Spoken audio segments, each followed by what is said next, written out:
สวัสดีครับ Good afternoon, ladies and gentlemen, distinguished guests from university and the Ministry of Higher Education, Science, Research and Innovation.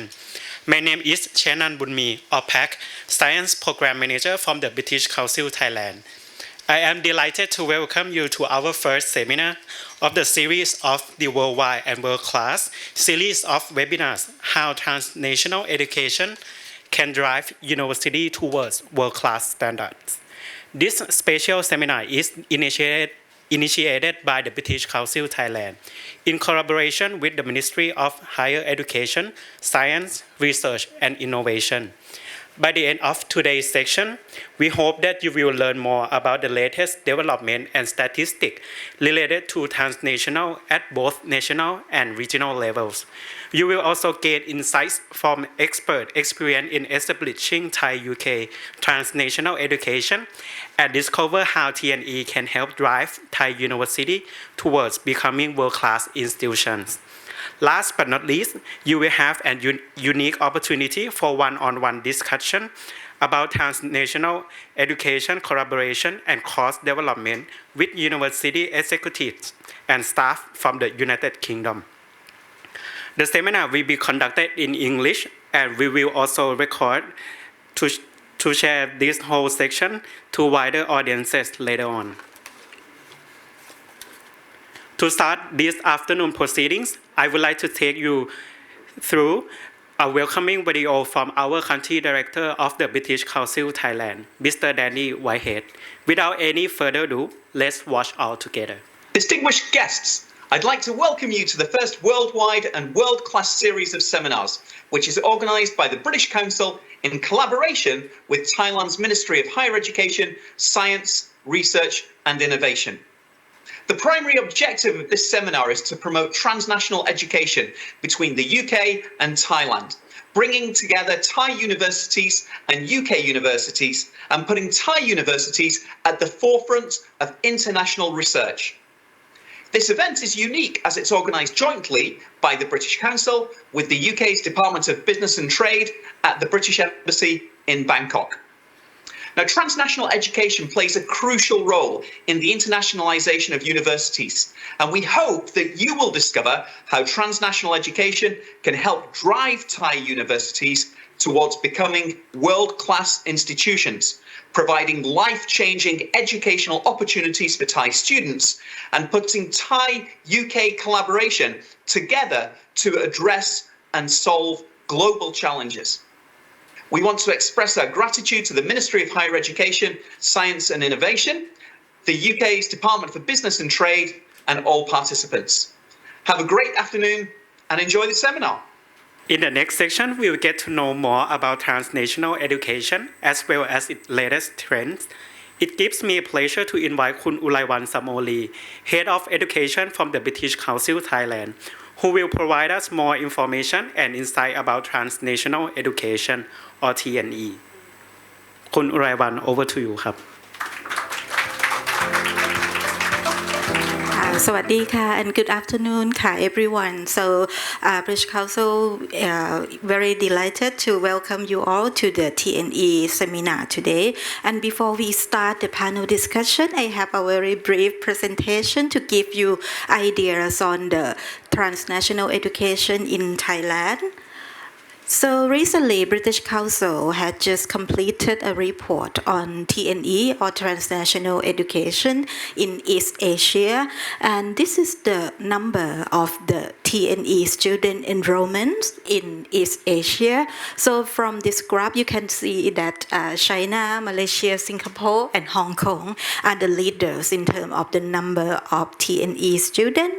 And for Thailand, we are ranked number 9 among 16 countries. So we have around 1,000 TNE students from Thailand that enroll on the programs at the moment. If you are interested to find out more about this report, so we will send you the link to the full report later. Okay, and this is the UK university who work very proactively in East Asia for transnational education. So you can see that University of Liverpool is ranked number one in terms of working in partnership with university in East Asia and get the highest number of the students from East Asia. And we are fortunate that today we have speaker from University of Liverpool to speak as well, and also Nottingham, University of London, Lancaster, Coventry, and also University of the West of England in Bristol also get quite a large number of TNE students from East Asia. And again, we have speaker from University of the West of England to share with us as well on the transnational education. And lastly, I'm sorry that it is a bit small, but we will share the slide with you later. So I don't think you can read it, but this is the delivery modes of the transnational education. So for TNE, you can work in a different ways with UK university. It could be the dual degree or joint degree that we are all familiar with, that students study maybe 2 years in Thailand and 2 years in the UK and receive 2 degrees.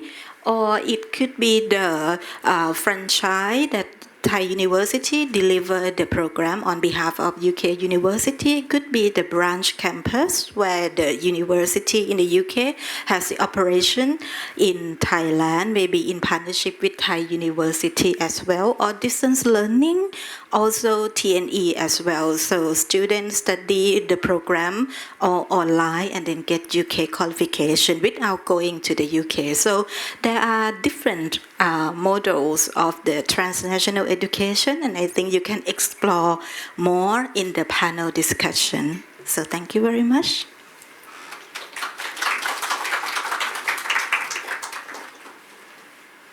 Thank you very much, Khun Ulaiwan, for updating us about the trends in transnational education in very perspective from national to regional levels.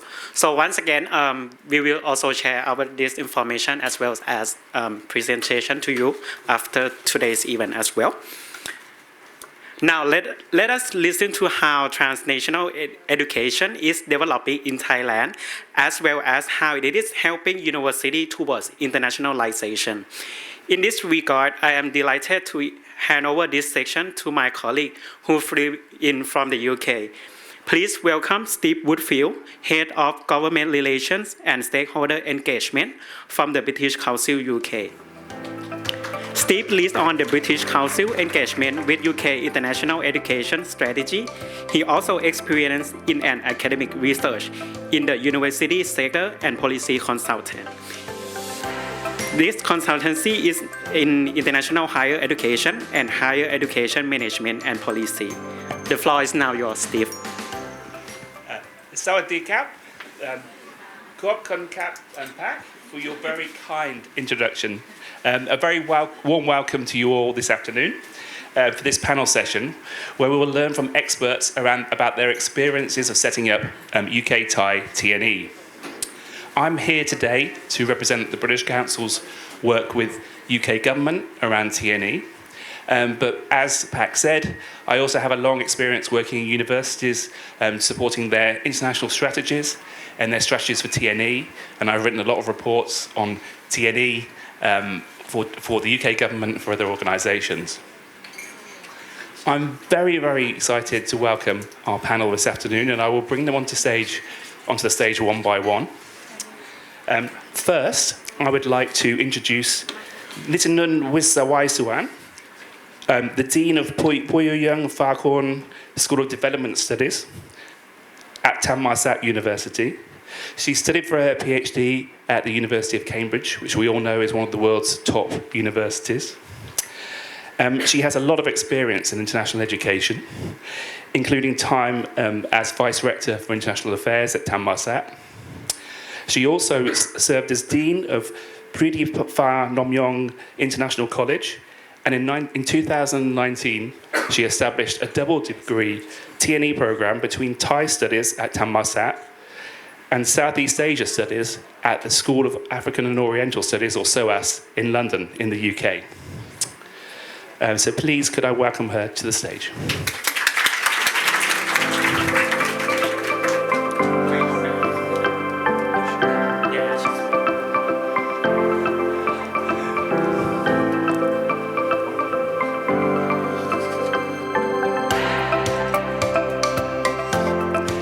Next, I would like to introduce Steve Edwards, who is Professor of Biochemistry at the University of Liverpool in England, which is one of the, as we've seen, is one of the UK's top universities for TNE. Before joining Liverpool, he spent time at Cardiff University in Wales and the University of Manchester in England. He has also worked in Brussels, Belgium, and also in the USA. And in terms of TNE, he has set up a joint dual PhD and Master's TNE programs in biomedical sciences, biotechnology, and bioinformatics at Chulalongkorn University. He's also worked with Zhuangjiaotong Liverpool University Suzhou, the largest joint international university in China. Recently, he set up a new dual award PhD and master's degree TNE programs in sustainable food systems in the Philippines. So please join us on the stage, Steve.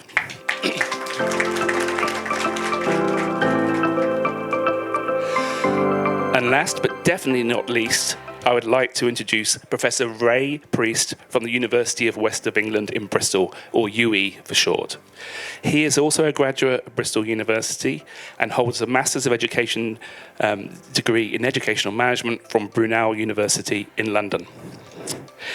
He has worked on UE's partnerships on TNE in the Asia Pacific since 2011, and he's now the Managing Director of UE International Educational Services. He has been involved in many TNE programs in East Asia, and he's also worked on education projects in the Caribbean, Africa, and other parts of Asia. So please come and join us on the stage, Ray.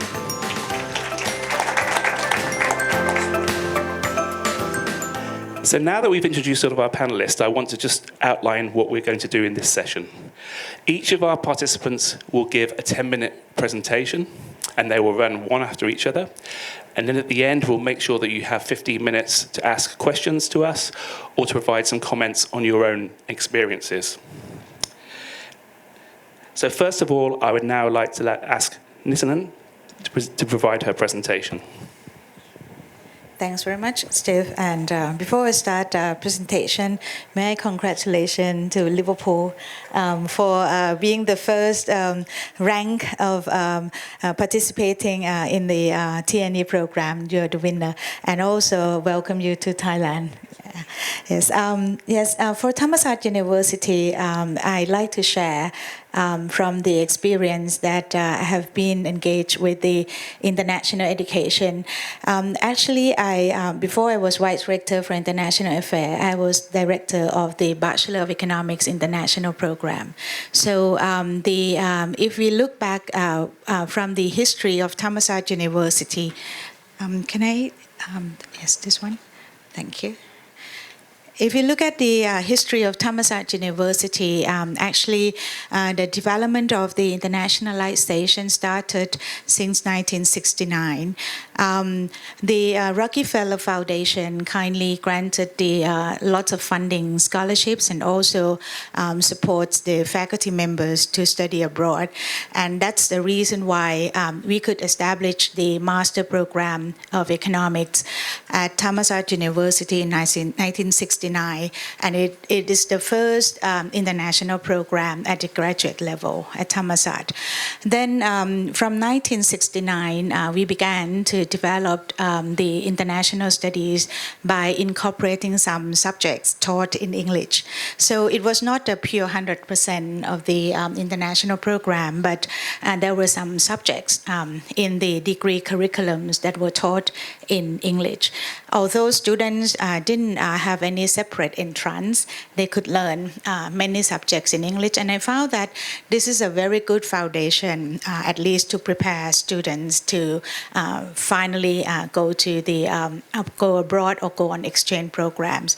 Then afterwards, in '93, we began to have the full degree programs in economics and Bachelor of the Business Administration. And then afterwards, because we would like to have the international participation from students from abroad, as well as allowing students to get international experiences abroad, so we established the exchange program. So actually that began before British Council had kindly introduced a TNE program. So exchange program was one, I think it was a great driver that could stimulate, inspire, and became a great motive for students as well as professors, because faculty members had to be active as well to prepare students to be ready for the exchange program. And at the same time, when we have incoming students, of course, we can have more interaction to the students at home. So exchange program and also other forms of the activities between international students became the great catalyst for international education. And then in 1996, the first double degree program started in Thailand at Thammasat University by the Faculty of Engineering, which established the double degree with Nottingham University. They call twinning program. They do not call double degree, but call twinning program. So from that twinning program, then we began to realize that there are two schemes of the admission of students. One scheme is the international programs. The other scheme is the Thai students, Thai programs. And of course, the tuition fees are hugely different. You can see that Thai students in a Thai program may pay about 10,000 baht a semester, but international program would cost about 50,000 baht a semester. So a huge difference in that tuition fee was one of the barriers that prohibit Thai students to join exchange program. So Thammasat established the exchange fund, and through the exchange fund, that allows students from Thai programs to join international exchange abroad as equally as other students in the international programs. And then that works very well until we started international college in 2007. And then we incorporate the semester abroad as part of the requirement that students have to spend at least one semester abroad, otherwise they wouldn't get a degree. So from that time, Chinese studies, Thai studies, Indian studies, then had the have this part of the requirement. And then we began to give the scholarships, the fundings, and then the double degree, another double degree was successful with the SOAS in 2019 that we signed it with the bachelor degree of the Southeast Asian Studies. So the double degree continued. And then nowadays, because there are a variety of programs developed at Thammasat, so we have a lot of advancement and development nowadays. Particularly, we decentralize the mechanisms and work of the international education at the university. Now we allow the MOU to be signed at the faculty level. That is, each faculty level would have their own committee board, and then they can look at the MOU and then consider that and approve that and then sign it at the faculty level. At the same time, they also have they are more active of the internationalization at home thanks to COVID, because students couldn't travel. So the internationalization at home became another great driver for inspiring students and then allowing students to still continue joining international programs. And we also moved to the faculty contributions. That is, the joint publication is now become another drivers for the TNE. The joint publication is one of the scheme that we Thammasat University is now setting aside the scholarships and also fundings to welcome international scholars, visiting professors, adjunct professors from abroad. So the TNE would be working in parallel between teaching and research nowadays. And of course, we also have some of the international accreditation at some faculties. This is an example of how we worked with the SOAS from 2017 when we initiated the double degree under the Thailand-UK TNE 4.0. And then we had discussion until finally it was concluded and signed in London in 2019 with our former ambassador as the witness of the signing. There are a lot of opportunities and challenges that I'm sorry that I really can't spend just a few minutes to finish this slide, but please read on. Anyway, I'd like to highlight just some of the challenges of the TNE that I found that there are actually a lot of opportunities. And I think the key word of making this work is the opportunities everywhere. You can find opportunities to students, to faculty members, to even staff, everyone. And but the very important starting point is on the establishment of the partners. There must be well-defined vision and mission regarding internationalization policy. That means leadership must be in. And so without the leadership who can think about the directions of this, it's really, really difficult to move on. Even though you have a lot of capable staff, a lot of potential students, you really cannot make it work unless leaders can drive it to the successful TNE.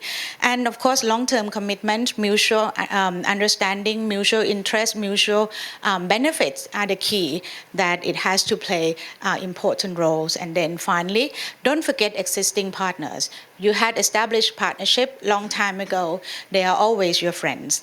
The existing partners are very, very true friends that can help you, can develop any further or new programs on the TNE programs. Any variety of activities can follow them. And of course, curriculum development, promotion of faculty academic excellence, the assurance of safe and fruitful stay of students and faculty members, extensive learning support, efficient professional administration is also important. I found one big challenge on the last part, the final one, the efficient and professional administration, because time's up. I'm sorry. Sorry. I thought that this has kind of set the time. Anyway, allow me to briefly talk about this point that I found that students have strong interest, faculty members are very highly potential. But then at the back home, you have to think about back office as well.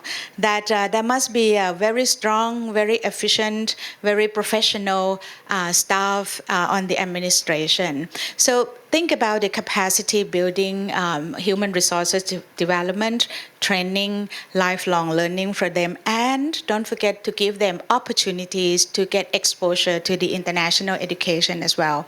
When you are thinking about scholarship or any funding or any training, take them to see what is happening outside the university, what is happening around the world. And then the design and promotion of the workflow that allows interaction between different departments, between different staff, different universities will be the key to help them to improve their performance. And of course, a lot of supports, a lot of infrastructures must be invested. This is the role of the university. And when we work on any programs on the TNE, I like to also highlight that a coordinator must be assigned. There must be a coordinator, a very efficient coordinator, so that he or she can at least assure that the work will flow, can assure that welfare of students and faculty members can be as it's supposed to be.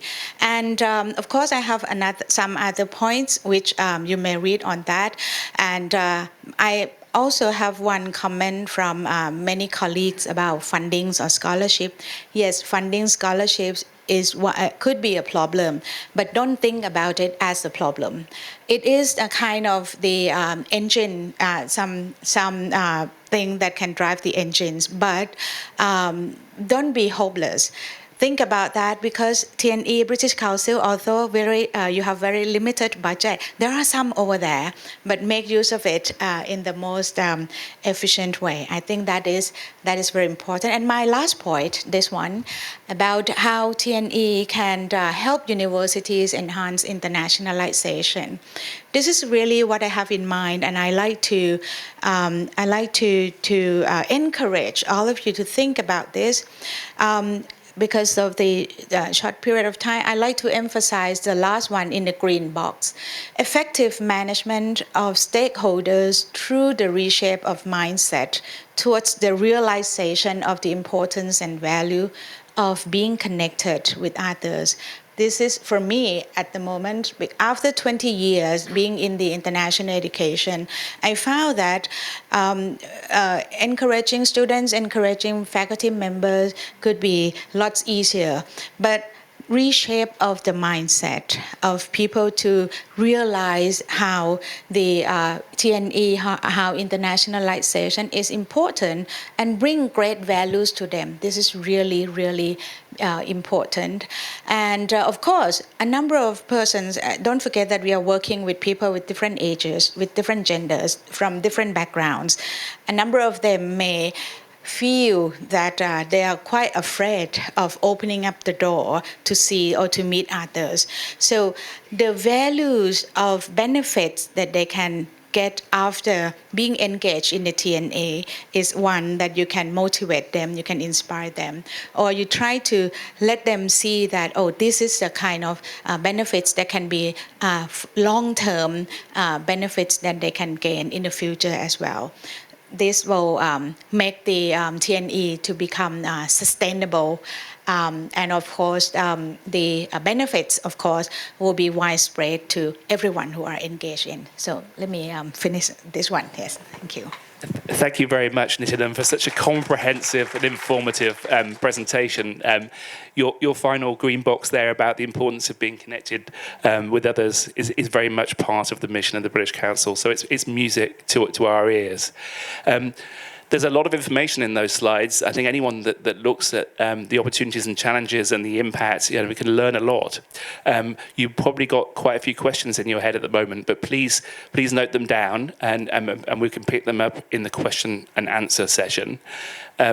Now I would like to hand over to Steve to give his presentation. Okay, Sawadee Krab. First, I'd like to thank the British Council for giving me the opportunity to come here to talk about a special partnership that we've developed over the years. As you've heard already, our University of Liverpool has many partnerships across the world, across Asia, many of them involving TNE. But what I want to talk about today is this partnership with Chulalongkorn University that started as a TNE, but then has gradually built on its successes, it's broadened its horizons, and now benefits many, many staff and students across both institutions. So the story really is TNE has many forms, TNE has many, many benefits, and those benefits go beyond the benefits to the individual student who initially benefits from that TNE program. And what I want to do then is tell you this little story, if you like, a case study of how you can build on success and expand.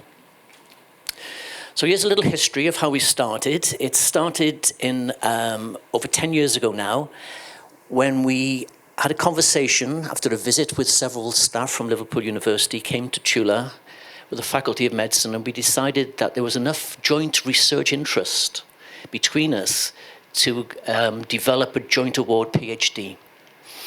And we had many conversations, but we wanted to start in a very focused way. And we wanted to start on something we could manage and something that then we could show we could be successful at.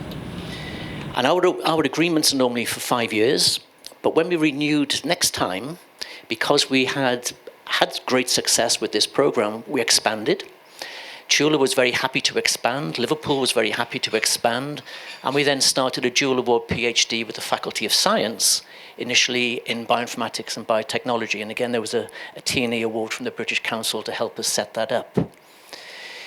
This year, we've renewed again, and again, we've expanded. So all departments now in health and life sciences at Liverpool, which is almost 40% of the entire University of Liverpool, we only have 3 faculties, are now part of this scheme. Pharmaceutical sciences have joined, all departments in the Faculty of Science at Chula have joined, and we've written the agreement in such a way that any new department can join without going through the same agreement paperwork, which I might talk about later. Engineering faculties and our faculties of veterinary sciences are also in discussion to join. So again, you can see we've started small, we've started in a focused way, we've built on success, and we've expanded.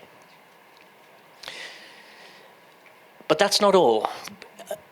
An essential part of this partnership is a student exchange program. And each year, Liverpool biology students, either on master's degrees or bachelor's degrees, and chemistry students, and you can see the numbers here, about 25 biology students, actually 28 came this year, and chemistry students spend time in Chulalongkorn.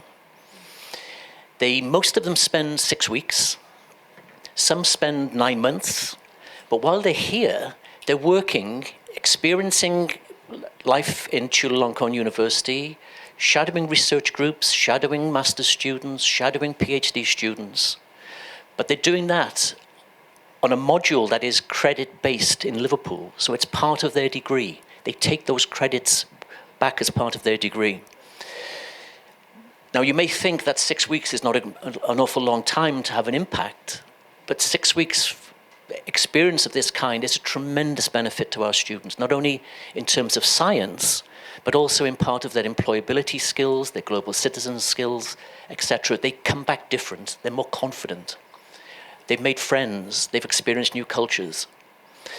And because of this great benefit to our students, the agreement that we have between our universities is that Chula does not charge a tuition fee for the students they receive, and likewise, Liverpool does not charge a tuition fee for the PhD students who are registered with Liverpool for up to 4 years as a PhD student, no tuition fee liability, because we have a partnership. It's not a one-way T&E. The other thing that we have built into this is staff exchanges. And Liverpool staff have come to Chula and provided week-long workshops in bioinformatics, where our skills in bioinformatics can supplement the skills that the students have in Chula. And I myself do professional and communication skills workshops. I've done this many times in Chula, for postgraduates, junior faculty, also done these in Chiang Mai and Konkan. But the example here is that this is transnational education. It doesn't involve students moving, it involves staff moving and sharing their ideas, sharing their expertise. And that, I think, is also a great benefit of this partnership. And finally, we should not ignore, as is mentioned, the research benefits this brings. Because when we design a PhD project, we design a PhD project between Chula advisors, Liverpool supervisors, in those areas that we want to strengthen and where we have complementary skills. Liverpool can do things in our laboratories that Chula can't. Chula can do things in their laboratories that we can't.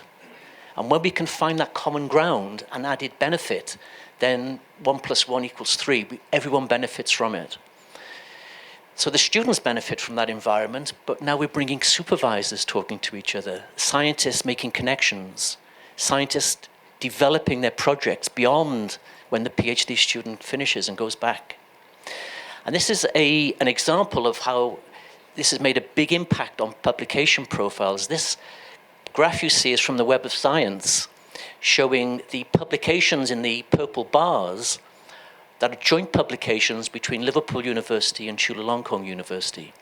And you can see we had some activity in the year 1996, if I can see. But the big change came when we started the PhD program.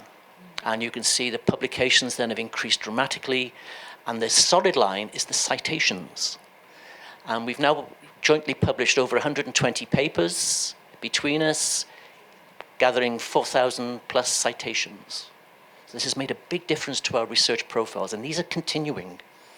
These are some of these papers of when students have returned and we still collaborate, or the supervisors are still collaborating. So this is building sustainability into what we're trying to achieve here. So in addition to the benefits to the individual PhD students, there are great benefits to both partners. And I hope you like my little picture there to show how we need to join together to make things better. And collectively, we can make a bigger impact than when we try to do things together. So the benefits really are for an international experience for Chula students and Liverpool students. When our students come back from 6 weeks over here, they come back changed. They're different, they're more confident, they're more resilient, they feel as though they can now go anywhere. They're different people when they come back, even after that short time. We've got enhanced research partnerships, access to new facilities for staff. We have great technology platforms. Chula has great databases, great patient cohorts, great field facilities, great natural resources. We put them together, we can make a difference. We've got the joint publications and grants, the shared teaching, of course, I've mentioned, but of course the students, many of those will come back to faculty positions in Chula. So those partnerships stay with us. And we can build on those partnerships to help develop research activities and research grants in the future. It's sustainable. So finally then, T&E has many, many benefits, but it can take many forms. It's not just about students in one direction. If you're developing, think of how can we develop a mutual interest to staff and students. When I started this, I wanted to think, how could my students benefit from this partnership? They do that by coming here. If you're starting for the first time, my advice is start focused. Start perhaps in a small way, make it work, but then build on success. Then you have confidence to know it can work. You can convince your university authorities, this works, this is successful. Then you can build. You need patience. It takes time to build these. It takes time to develop agreements. Our last agreement, which was a renewal, was 27 pages. So it takes time, it takes patience, and as you mentioned, find a champion. Find someone with enthusiasm and passion to make this work, because they are the people you need to connect to your authorities and to connect with other universities.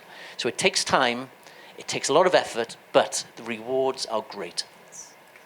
And I'm happy to answer any questions or queries. If you don't have time to ask me any questions, please get in touch with me. That's my email, and I'd be happy to discuss anything that you have that may be able to help you in your quest then to develop your programs. Thanks so much. Thank you very much, Steve, for such a thoughtful presentation. Again, we see some more themes emerging about the importance of relationships, about commitment across all levels of the organisation, and also the huge potential for T&E partnerships to grow into something more in terms of research and student and staff exchange. Right, I'd now like to hand over, finally, but last but not least, to Ray Priest from the UE in Bristol. He's going to be talking about the power of partnership. So over to you, Ray. Is it working? Yes. It is. I came to Thailand in 2011 on a one-year secondment, and I'm still here. And I'm here because our story is very much your story. Your story, ladies and gentlemen, has affected every way in which we work as a university in the United Kingdom. You see, your story, like our story, is about transforming lives for young and not so young people. Why are we in education? We're in education because we believe in the power of education to make a difference in this world. And in the world that I see at the moment, we have never needed education more than we do now. We need the power of education, working collaboratively, nation with nation, to make a difference in this world.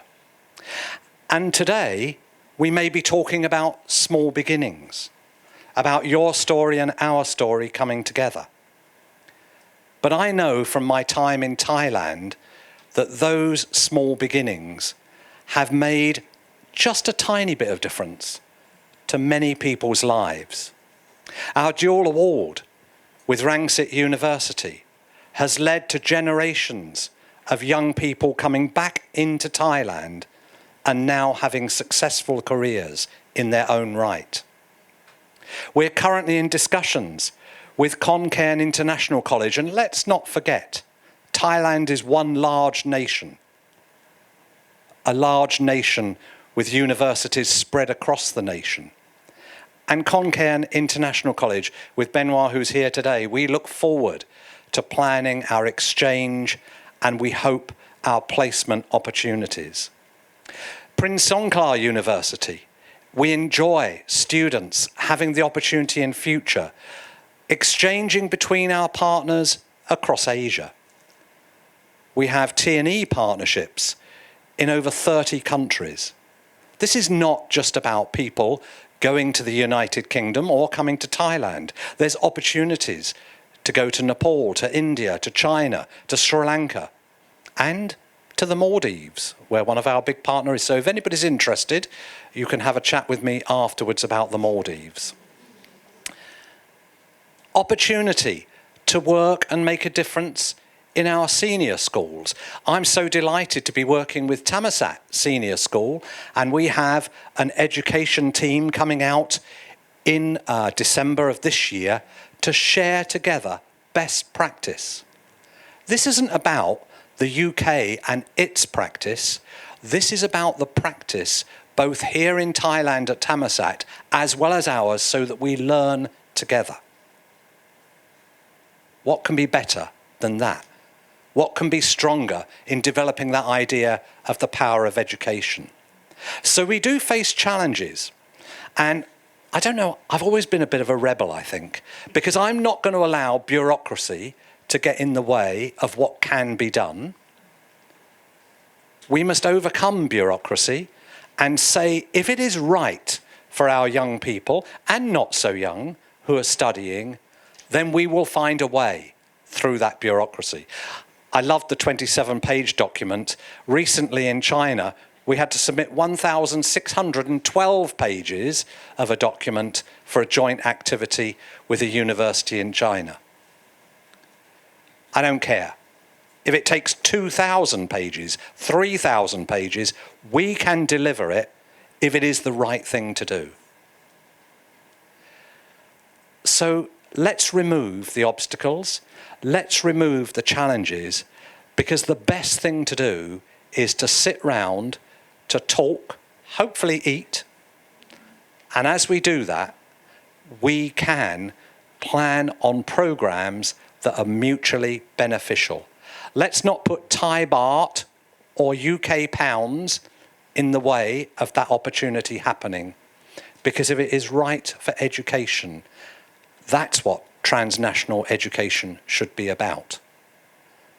So, ladies and gentlemen, this is an exciting day, because this is a day when you meet with other colleagues from the UK that we really do have an opportunity to perhaps move some things forward that in the past we haven't even thought were possible. And my last comment is, one of the things that I think we should also think about is students in Mation 6 and how they can access higher education more easily. What do we need to put in place to actually give those diverse skills, that knowledge, that power of learning that is necessary to actually facilitate entry beyond into direct degree studies? That's quite a big challenge. But it's a challenge I think if we're all up to, then we can succeed. So it's an invitation today, an invitation to make a difference, an invitation to make your story our story, but more important than anything, an invitation to make the story for every single student, whether it be a Thai student, a UK student, or indeed a student anywhere else in the world. Thank you very much. Thank you very, very much, Ray. And thank you to all of our presenters today for their informative presentations, and also, most importantly, for keeping to time. So we've got 15 minutes for you to ask them questions. I think we're all convinced now of the power of partnerships and TNE partnerships. And we've also heard that we can overcome any challenges that we see with the enthusiasm and the commitment and the willingness to keep talking to overcome all the obstacles that we may face. So if I could invite you to raise your hand if you have a question, and Pak does have a roving microphone, so he will come and find you. Please, could you give your name and your institution when you ask your question, so we can use that for the recording.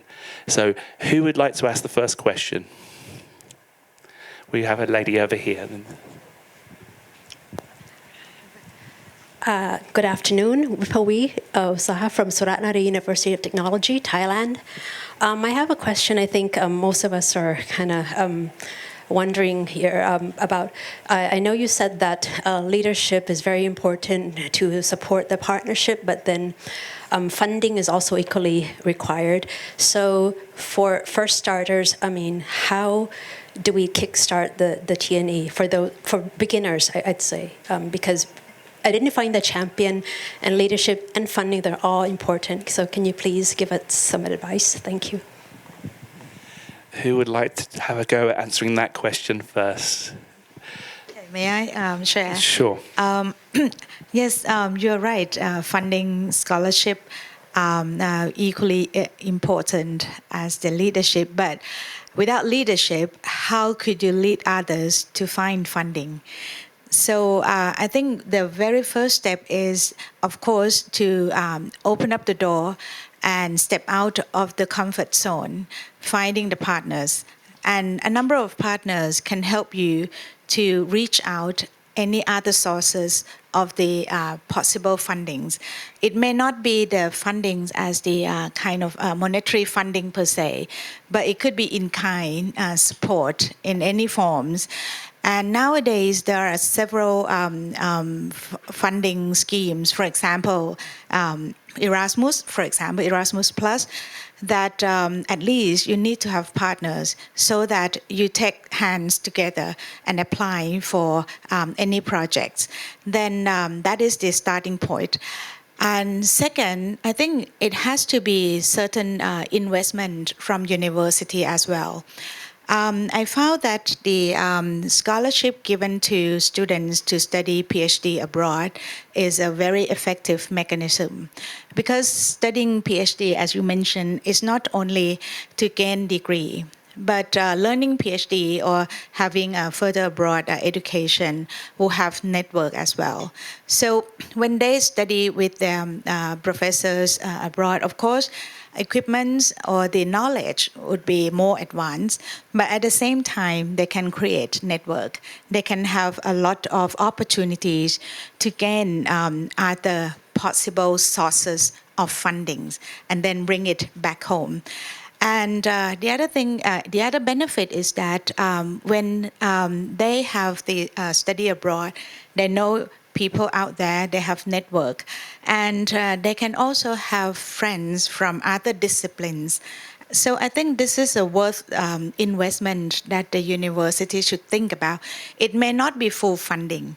It may be partial funding, and the faculty members may also find some other partial funds from the university. But all in all, if you want to get anything in as the benefits, there's no such thing as free lunch, actually. So investment is needed, and then once you find the partners, but of course this must come from the leader. If it's the policy of the president, of the rector, or any vice president on academic affairs, for example, to support and trying to find mechanisms for them, then so that then they can get possible fundings afterwards. I think that's from me. Okay, thanks. It's a really good question. And funding is, of course, a big issue. We can't hide that fact. One thing that we have done with some of our partnerships, and Chula is one. We have another partnership with Macedon, which is another, and our partnerships in the Philippines. their PhD programs are training for junior faculty. And so this is an investment by the university in their staff as professional development in areas where their universities need to strengthen either their teaching or their research base. And then the students, when they qualify, and maybe it's on a 1+3 or a 2+2, it doesn't matter, but they come back as faculty staff. So it's building capacity in their university. So it's very much investing in their staff and investing in their potential and then being able to grow from that investment. So if you were to go to your university and say, we need to set up a new program for 200 students to do an undergraduate degree, they probably would say, let's take it back a little bit. But if you start small, focused way, and make sure it is strategic, and you can see this is an area we want to grow, whether it's a technology, a discipline, find a partner who has expertise in that, and then you're building, you're strengthening, and the investment will then get the returns. Thank you very much, both of you. So we do have an answer there around funding. Be creative, start small, and also you're going to have to put some investment in yourselves as well. Do I have another question? Oh, we've got lots of questions. I think that you were first, lady down the front. Sorry. Thank you very much. I'm Ying Sani. I'm from Siam University. We are a private university. We have around more than 1,000 international students, but wherever I go, I'm the Deputy Director for International Affairs. I always have a question from the TNE perspective, especially from Philippines. I would not name which university, but they always say that, what about the brain drain? Sometimes there's a problem. Because of the capacity building of the students, some students don't want to come back to their home country. They want to stay there. So I know that there are both sides of the coin. There's a benefit. You get your quality education, but what about that country? What about the brain drain? That's a big question. Thank you very much. Thank you very much. That's a very, very important question. Who would like to answer? I can say something very quickly. For example, in the Philippines, the junior faculty staff, they're not sponsored by their university. They have a reintegration plan. And that part of that reintegration plan is how they then see that impact being delivered when they come back. And if they don't come back, they're then liable to pay the stipends. So there's a financial penalty if they don't come back. So again, if the investment and the plans are right, those students will come back. I think that in many parts of Asia at the moment, there are students who will follow a UK, or it could be a US or an Australian degree, alongside a partner, and they never step out of their home country. So there's no drain away from the country, they're there in the country. And so that's perhaps a challenge for us here in Thailand, to open up opportunities for international degrees that are both, whether it be UK or any other nationality, in conjunction with the partnerships locally. And then I think you avoid that issue of students necessarily going away. And of course you can build into that the opportunity for 2 or 3 weeks overseas to have an experience and an internationalization experience as well. But just another thought on that. May I add just some points? Yes, there are some, in addition to the financial penalties, as you mentioned, a number of Thai universities, public universities, are also having this kind of scholarship. Sometimes I don't call it scholarship, it's actually a loan, because when we spend some years abroad, we have to come back and return at twice the time that we spend over there. So this is the one way that we can keep them with us, but of course, we might keep the brain here, but not spirit. But the point is that I think it's a job of the universities to provide platforms of opportunities for them as well. Don't just let them come back and do teaching and let them alone. So we have to think about the research possibilities, potentials, or try to think about platform of mechanisms to help them to reach out and get fundings so that they can do research, and also giving them the opportunities to work with the international scholars. TNE is one platform. As we all know, know that TNE is not only teaching or learning or degrees, but the research collaboration or joint supervision of the thesis can also be one alternatives for them to work with the international partners. And plus, when they come back to the university, normally professors are teaching only 4 months in first semester, 4 months the second semester. So think about this, throughout 12 months in a year, they have 4 months free.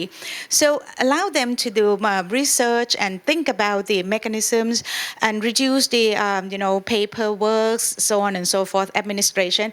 So these will help them and keep them with the university. And plus, I think we have benefits from being a professor in a university. We have a scheme of sabbatical leave. At least every 6 years, we can take a leave of 1 year. So think about that and prepare that beforehand. Don't just let the 6 years come and then think about that. Then you lose the opportunities. But think about that when you are working with international partners, like you're working with Steve, and then think about that, okay, at the end of my 6th year, can I go there to Liverpool and work with some professors and write up the publication? And finally, of course, these will feed back, and become the engines that make it more sustained. And of course, they get rewards as well after they work hard with the university, and they'll be with you. Thank you very much, everyone. I think we've got time for one more question, perhaps. I think it's the gentleman over there who had a question and has the microphone. Yes, I'm Abhishad from Chiang Mai University. I just want your suggestion, I don't know.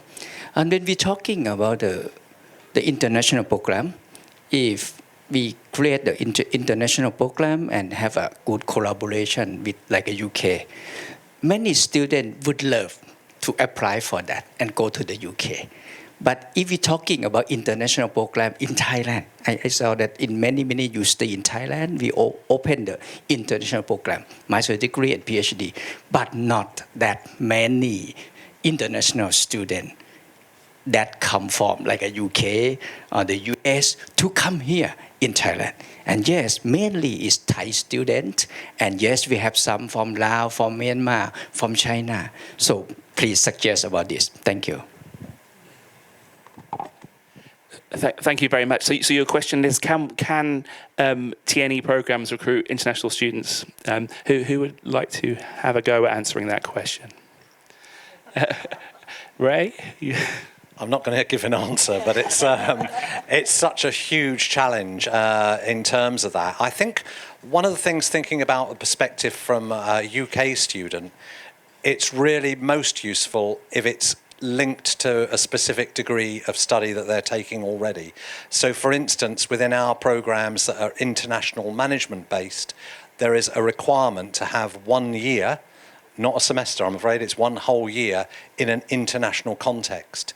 And I think that's how we can build that type of relationships. For some strange reason, I don't know other colleagues' experience, but getting students to come for a lengthy period of time into an international program outside of the UK is a challenge, and we have to be honest about that. So I'd agree entirely. I think, ask yourself the question, why would an international student want to come to your university? Do they know about it? Do they know what it's about? Do they know what it's like to live in Chiang Mai? So maybe a way forward is to have summer schools, maybe incoming students on an exchange. Get yourself known. They go back and they talk about it amongst them friends. And then you need to start to build that process, I think. But think of it from the student's perspective. How do they know about your degree program? So if you do some advertising, for want of a better word, to attract people there, I'm sure they will come. When I say to my students, would you like to go to, Bangkok or Khon Kaen, and we used to come to Chiang Mai, they jump at the opportunity. But they don't want to go necessarily for 4 years or 3 years. But they want to see what it's like. British students in particular, I think, are very conservative, with a small c.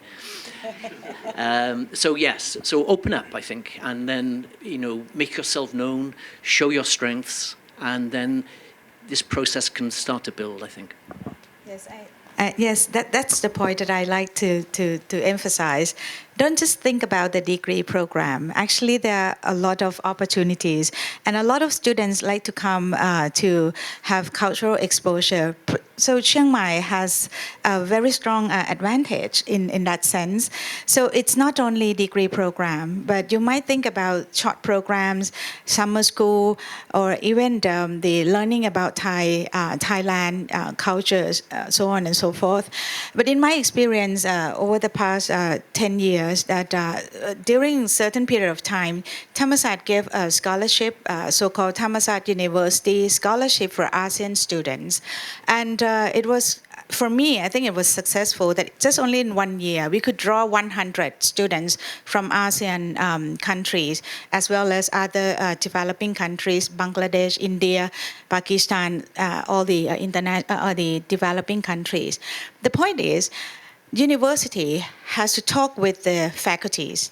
At least, of course, it's not full funding from the university. University can take care of the tuition fee. But can you ask the faculties, asking whether you can support students on the allowance, housing allowance or some stipends? Then some faculties are ready to do that, or some may not. So they find fundings from their own alumni association. So it's actually the power of partnership, as you mentioned, partnership between university and university, and then university with industries, university with the alumni. So several kinds of partnerships can help you get the fundings, and then you can do advertising, promotions, admissions, so on and so forth, and you get more international students from at least from neighbor countries, ASEAN, developing countries who are interested in coming to Chiang Mai. Thank you again to all of our panelists.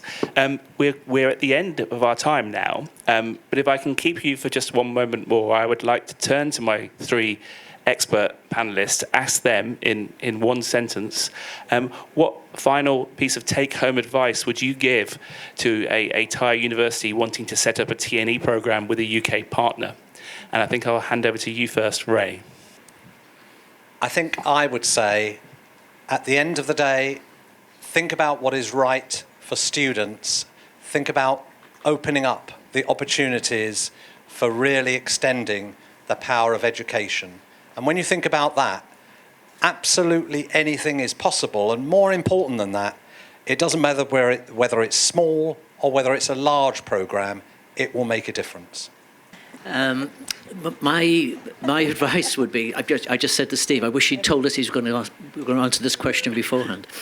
Find the right partner, I think, and be very clear in your own minds why you want to engage in the T&E partnership. What are you trying to achieve? And then if you think about that, this is what we want to try to do. We might want to build capacity or strength in one area. Find the right partner. Is my view, and be focused if you're new to it. Yeah. Yes, besides supporting our two speakers, don't give up. Don't give up. Trust in yourself, be committed, and of course, think about the benefits that your students and young generations, the young and not to be young, of course, and now, not only the young, not to be young, the aging society as well. Think about them as well. So whatever that could be constructive and impactful benefits, that's your job. Thank you. Thank you very much again to all of our panelists. They were long sentences, but it was very useful advice. Thank you also to you, for the audience, for listening and for asking some very useful and important questions. We look forward to further discussions with you all, but for now, this is the end of this session. Rajogan. Thank you very much, Dr. Ditinan, Professor Steve, and Professor Ray for this excellent knowledge sharing section. And of course, thank you very much to Steve as well for moderating this section. So just please give them another round of applause, everybody, ladies and gentlemen.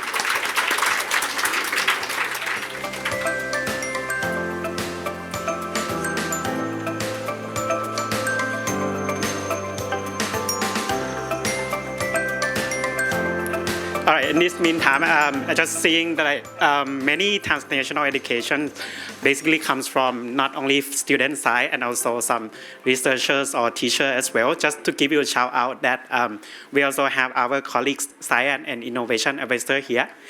He's Chawit Uttamachai Obek. So if you are free this afternoon, please also join a conversation with him as well to find out more research collaboration.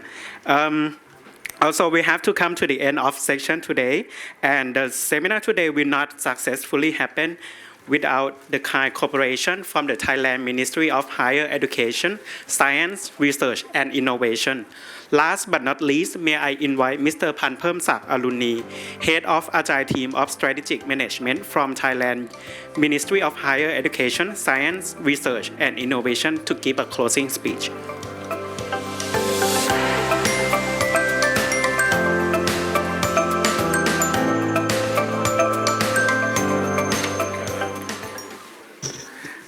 Hi everyone, dear Administrator, Management and Academic from Thai University, our guest speaker, distinguished guests and ladies and gentlemen.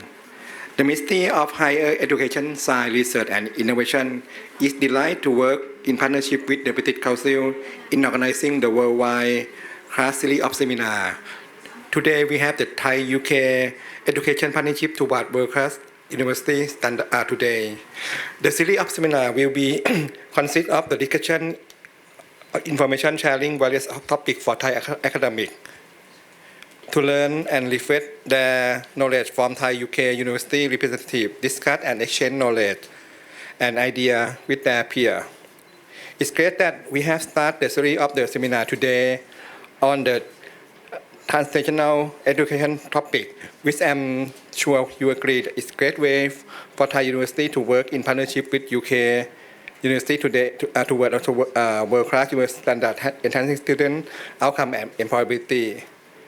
And thank you very much and look forward to see you the next seminar in the worldwide and world-class series organization by British Council and MESI. Thank you.